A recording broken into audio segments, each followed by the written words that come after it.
would please stand for the scripture reading. I'll be reading from Nehemiah 6, 1 through 9. When word came to Sanballat, Tobiah, Geshem, the Arabs, and the rest of our enemies, that I had rebuilt their wall, and not a gap was left in it, though up to that time I had not set the doors and the gates, Sanballat and Geshem sent me this message: "Come, let us meet together in one of the villages on the plains of Ono." But they were scheming to harm me, so I sent messengers to them with this reply: "I am carrying on a great project and cannot go down. Why should the work stop while I leave it and go down to you?" 4 times they sent me the same message, and each time I gave them the same answer. Then the 5th time, Sanballat sent his aide to me with the same message, and in his hand was an unsealed letter in which was written, "It is reported among the nations, and Geshem says it is true, that you and the Jews are plotting to revolt, and therefore you are building the wall. Moreover, according to these reports, you are about to become their king, and have even appointed prophets to make this proclamation about you in Jerusalem. There is a king in Judah. Now this report will get back to the king, so come, let us meet together." And I sent him this reply: "Nothing like what you are saying is happening. You are just making it up out of your head." They are all trying to frighten us, thinking their hands will get too weak for the work, and it will not be completed. But I prayed, "Now strengthen my hands."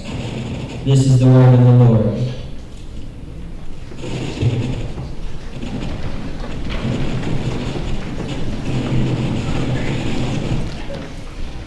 Good morning. Take care of a little business first. Today is Joyce Grant's birthday, so we're going to sing happy birthday. All right? Happy birthday to you. Happy birthday to you. Happy birthday, dear Joyce. Happy birthday to you.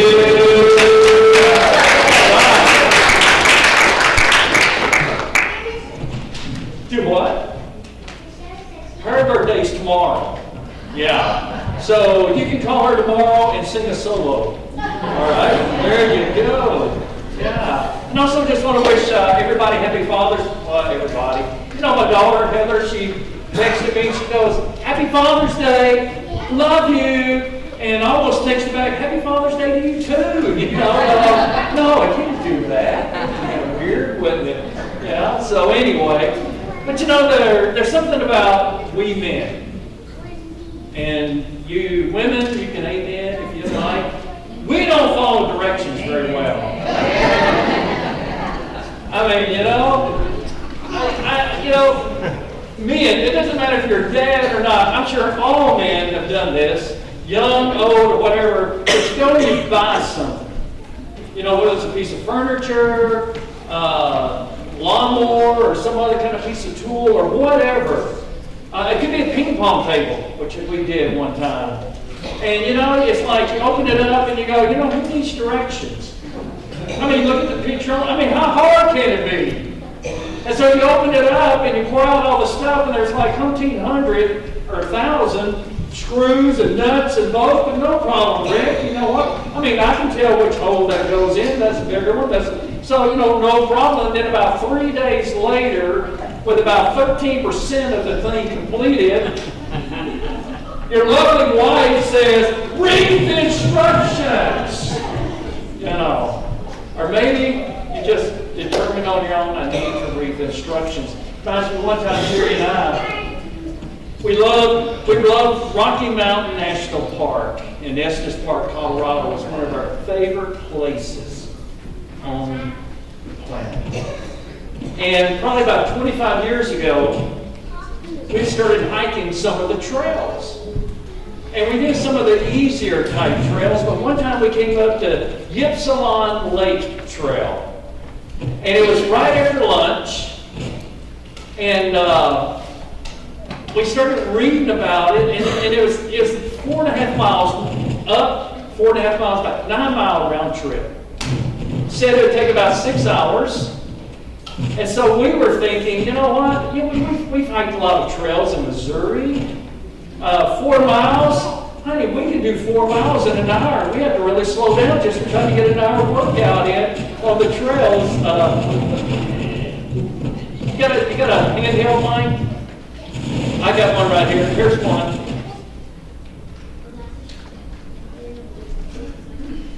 Maybe. This is Aaron's mic, Eric. Okay. So anyway, it had all these instructions that you were supposed to do and all that kind of stuff, but we're thinking, you know what, they don't know us.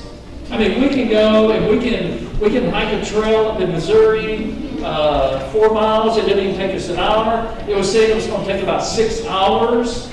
It said that you needed all kinds of water. It said that you needed all kinds of snacks and all that kind of stuff. And we thought, you know what? And then it said also, you need to go in the morning. Don't go in the afternoon. You need to start in the morning. So we thought, hey, let's do the easy thing.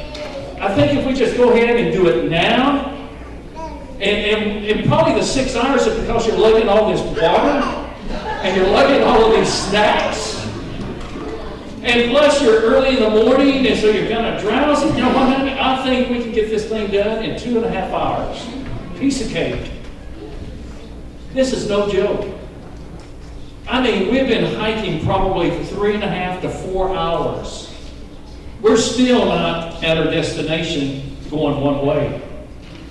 And there was a seasoned hiker coming down, and I could tell he was seasoned because all you have to do is look at his legs. I'm telling you, man, the calves on that dude, and he was an older man, and I thought, wow. So we felt, how much further is it to the top? And the elevation would climb right at 2,200 feet too, but I didn't know what 2,200 feet was at that time. And so he goes, well, you know what? I think you probably got another hour to an hour and 15 minutes to get to your destination. Sherry and I, at that point, we were dehydrated. We were starving. So we thought, let's just turn around, let's just go back, and let's try it again in a couple of days, and let's do it the right way.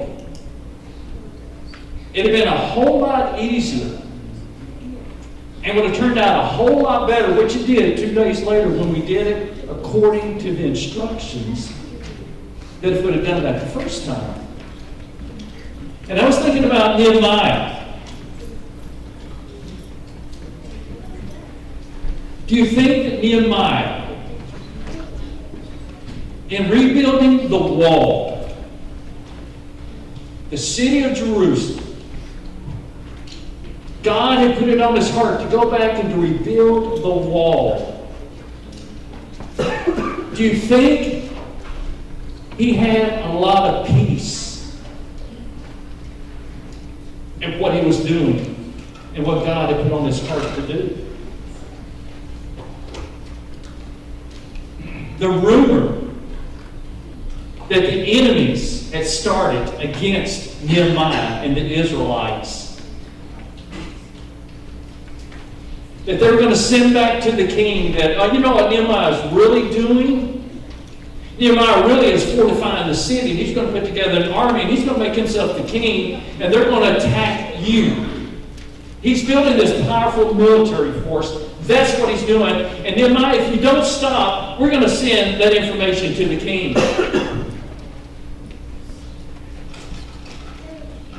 And we talk about fake news today.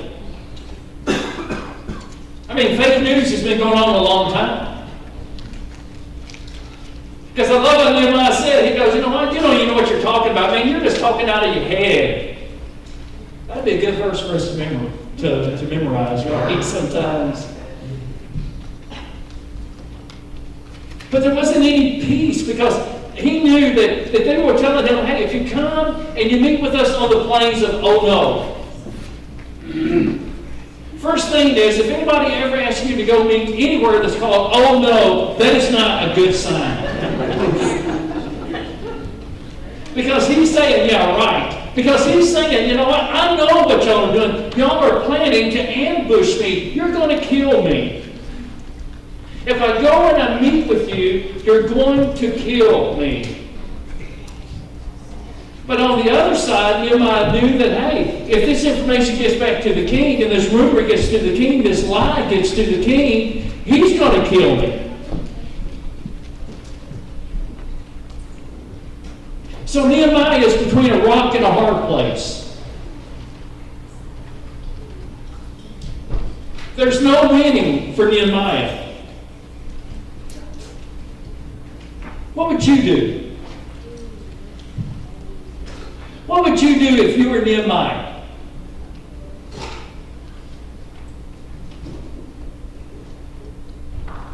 If it were me,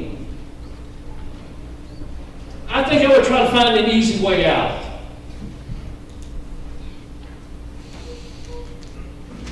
I think what I would do is I would kind of slow down work maybe for a couple of days and kind of get everybody or maybe work them extra hard for a couple of days so they sleep really well at night. My crew sleeps really, really well at night. And then I would probably just slip out one night and just leave. And I would go as far away as I could go. And I'd find me a place to hole up where no one knew me. That's the easy way.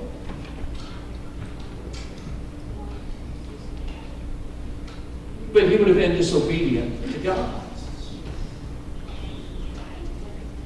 And what God had put on his heart to accomplish.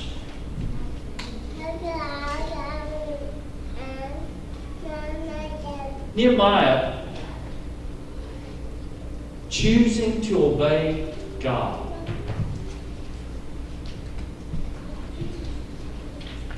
Do you think that was a peaceful situation for him?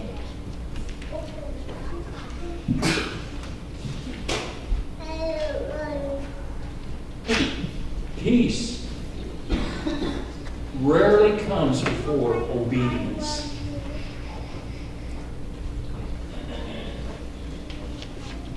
Peace is a byproduct of obedience. Peace rarely comes before obedience. Peace is a byproduct of obedience. I can remember Sherry and I, we've been married less than a year. We were at our first church together as a husband and wife.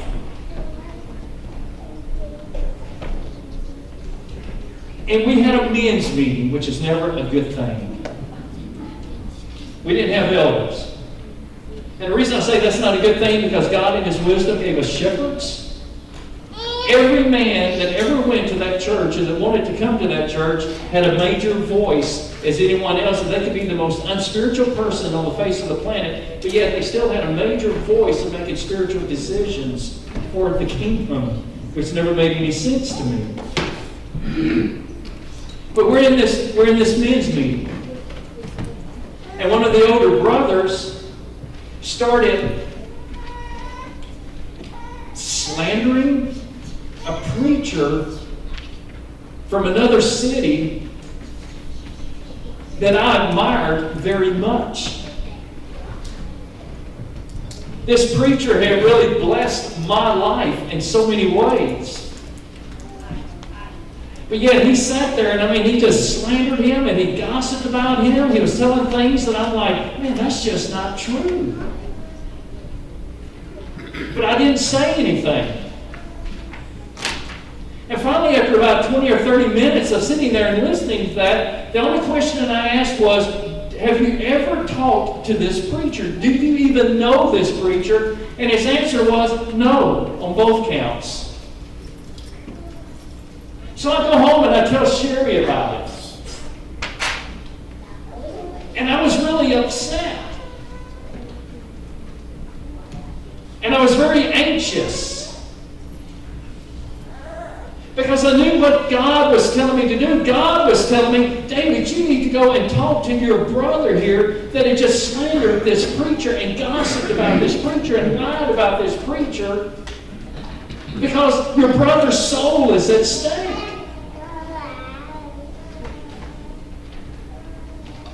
There was no peace. At that time for exercise, I had a mini trampoline that I was doing in the living room. I'm telling you, I must have done about 7 or 8 hours a day on that thing because I was so anxious I could not find any peace. All I would do was just pace and worry. But I knew what God was calling me to do, and sure enough, we prayed about it, and we looked at Scripture about it, and I told Sherry, I said, you know what, this is it. If I go, we're going to get fired. I already know that. But after praying about it, I realized that, you know what, this is what God is telling me to do. Jesus tells us that, right, church? He said, hey, if you got a brother that's caught in a sin or that's in sin, you need to go and confront that brother. I didn't need to go and talk to everybody else about it. I needed to go to that brother. So the day, about 4 or 5 days later, I made up my mind, I'm going to do that. Still a lot of anxiousness, but when I decided that I'm going to obey God, there was a peace about me. There wasn't any peace before obedience, but whenever I decided to obey God, there was a peace that just flooded me. And I knew that, you know what, if I get fired, so be it. And I went and I met with this brother in his garage. He was doing some work, called him up. He said, yeah, come on over. We talked, and he said, you know what, David, you're absolutely right. And he repented. And on his own, he said, I want to call all the brothers that were in the meeting and tell them that I have sinned against this brother. I don't even know that brother. Now, I want to tell you something. That one turned out good. Not all of them turn out good, or the way that we think they should. But I've always found that when I am obedient to God, He always gives peace. Always gives peace. Being light in darkness is hard. And sometimes following God's way is hard, and following Jesus' way is hard, and sometimes we don't understand.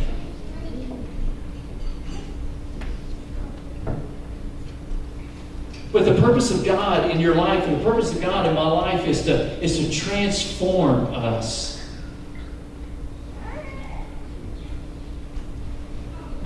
Is to change the way that you think, is to change the way that I think, is to change our hearts that changes our actions.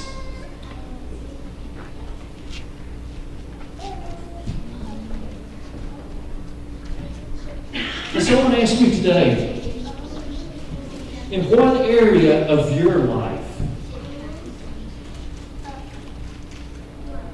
in what area of your life is God calling you to be obedient?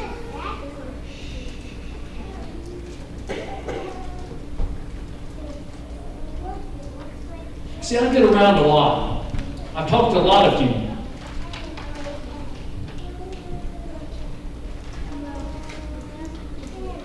And I know that in a lot of our lives that there's a lot of unrest.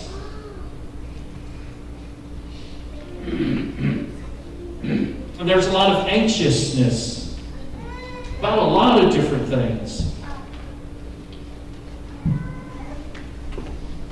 And one of the reasons that I wanted to slow down on this sermon, because last week and this week and next week was supposed to be in one sermon, and I just felt like, you know what? It's not about getting through a particular sermon. It's not about getting through a particular passage of Scripture, but it is about transformation. And I really want you to think right now, what is it in your life that God is calling you to be obedient but yet there's an aspect about it that is causing you anxiousness, that's causing you unrest in your life.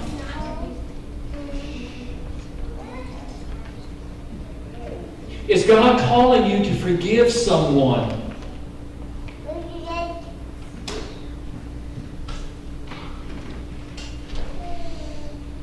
But yet that someone doesn't deserve forgiveness, which is the wrong attitude.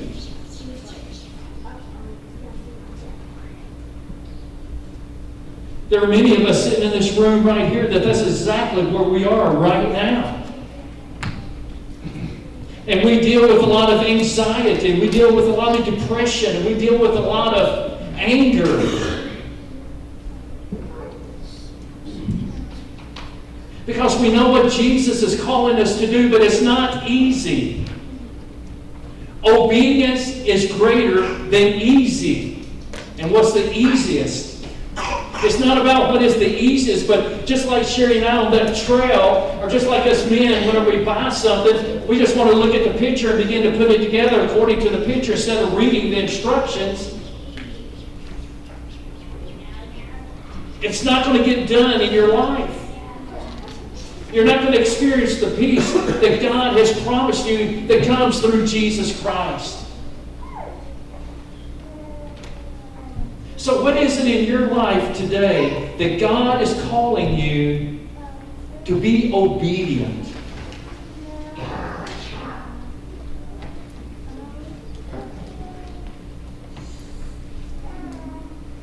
Is it loving a particular person who is just completely unlovable?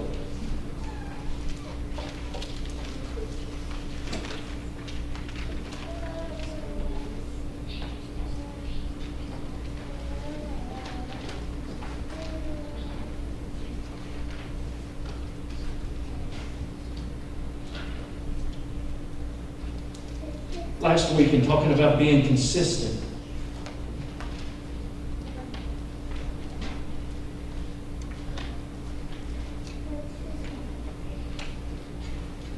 are you being consistent in raising your children?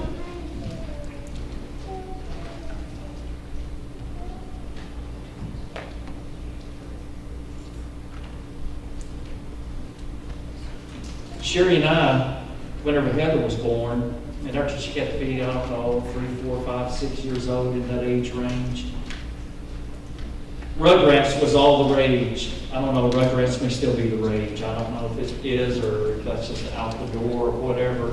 But all of her buddies and all of her buddies at church were actually into Rugrats. And everybody was, and they wore Rugrat shirts and all that kind of stuff and different things. So Sherry and I, we decided we're going to watch Rugrats. Because parents were telling us, hey, man, your kid gets kind of in your hair and stuff like that, just put them in front of the TV and turn on Rugrats, man. They'll be busy for hours. Well, we watched a few episodes of Rugrats. And here's what we found. We found, and this is for us, I'm not trying to say for y'all, but this is for us. 25 minutes of the program was spent with Rugrats throwing temper tantrums.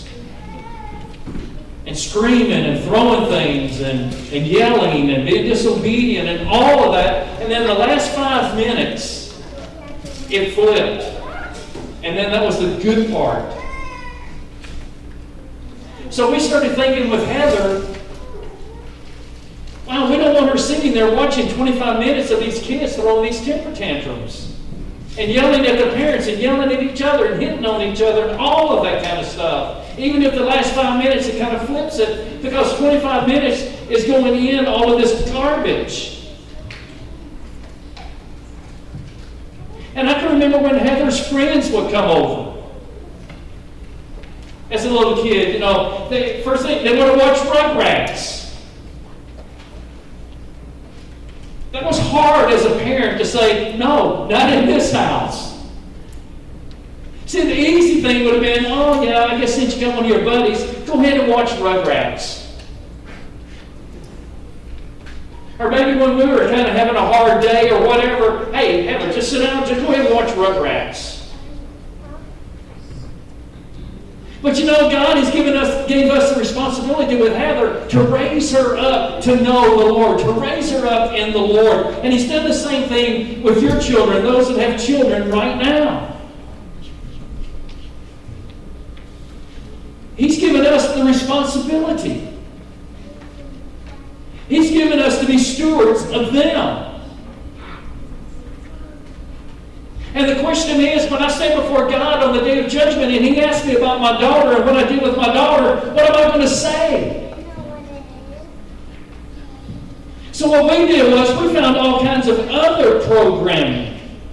I mean, we love Little Bear. I fell in love with Little Bear. And what's the turtle? Franklin. Oh, I love Franklin. Some of these other programs like that. We actually bought all of these. At that time, it was VCRs. They didn't have DVDs. It was the VCR at that time. We bought all these VCRs, but all these different Bible stories. I think we bought some from Frank Gifford's wife, Kathleen Gifford. I think she was advertising some, and we bought those. We bought all kinds of other ones. We didn't buy these rinky-dink ones. I mean, we wanted to buy some with some meat that had good animation and all that kind of stuff. And I mean, Heather would sit there and she'd watch little things for hours and hours and hours. But what I'm trying to say is, it's easy to take the easiest route. But I want to urge us, to be consistent in everything we do and being obedient to God. What is God calling you to be obedient in today?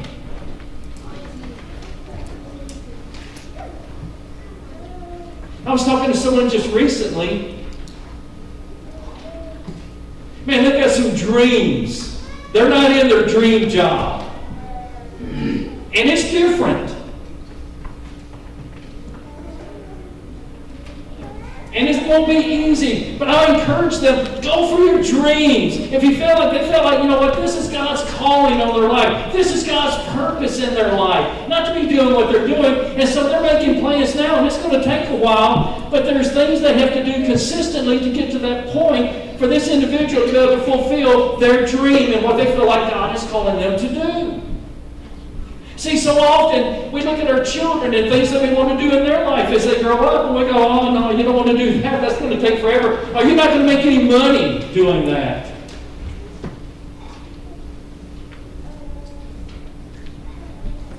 If you're sitting here today and you feel like that God is calling you into something, I say go for it. Even if it's not easy. If you feel like this is where God is leading me in my life, I'm going to be obedient to God. So as we close out, I want you to stand once again. And just everybody stand. If you're able to stand, would you please stand? And just put your hands out like this again. And what this represents, what Nehemiah said was, he said, Lord, strengthen my hands. I need your strength, Lord, to be able to hold these bricks and to take another brick and to be consistent in laying these bricks. But Lord, I need your strength. I cannot do this alone. So I want to take about 15 to 20 seconds. Just close your eyes, and I want you to ask God to strengthen your hands in what it is He's calling you to be obedient in. Okay?